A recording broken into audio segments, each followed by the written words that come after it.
आज हम जिस विषय पर बात करेंगे वो है क्रोध। क्रोध वो भावना है जो हमारे सारे जीवन को घेर कर रहता है।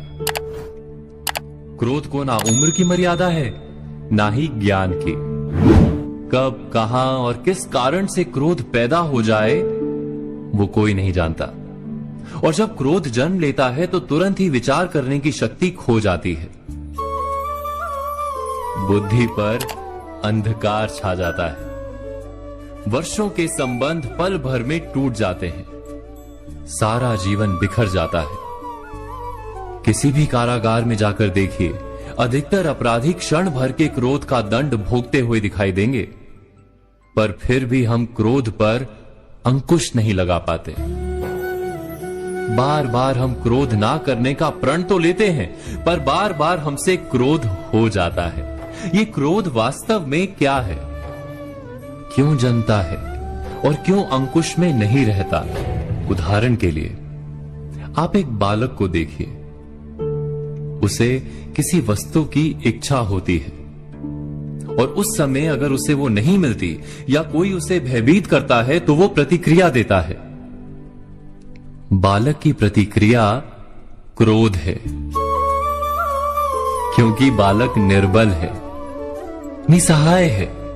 बालक अपनों से बड़ों को अपने वजूद का एहसास, अपने अस्तित्व की प्रतीति करवाने का प्रयास करता है क्रोध के माध्यम से। बड़े होने पर भी हम क्या ऐसा ही नहीं करते? क्या क्रोध हमारे भीतर बैठे बालक का प्रतिभाव नहीं? अर्थात क्या क्रोध वास्तव में केवल बालक जैसे व्यवहार का नाम नहीं? जब अहंकार को घाव होता है, जब भय लगता है, जब कोई वस्तु हमें प्राप्त नहीं होती, तब हमें क्रोध आता है, ठीक किसी बालक की भांति। हम जानते हैं कि आईने के सामने खड़े होकर मुंह बनाने का खेल बालकों को शोभा देता है, बड़ों को शोभा नहीं देता। फिर भी हम बालक की भांति क्रोध करना बंद नहीं करते।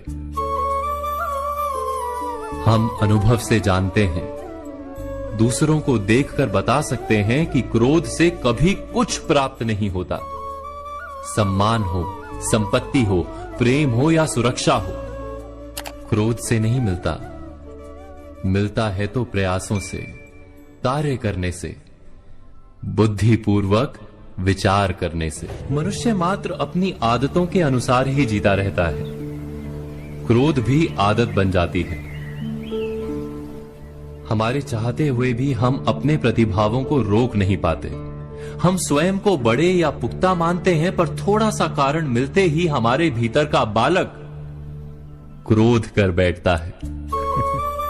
अर्थात क्रोध वास्तव में और कुछ भी नहीं, हमारी बालक बुद्धि का नाम है।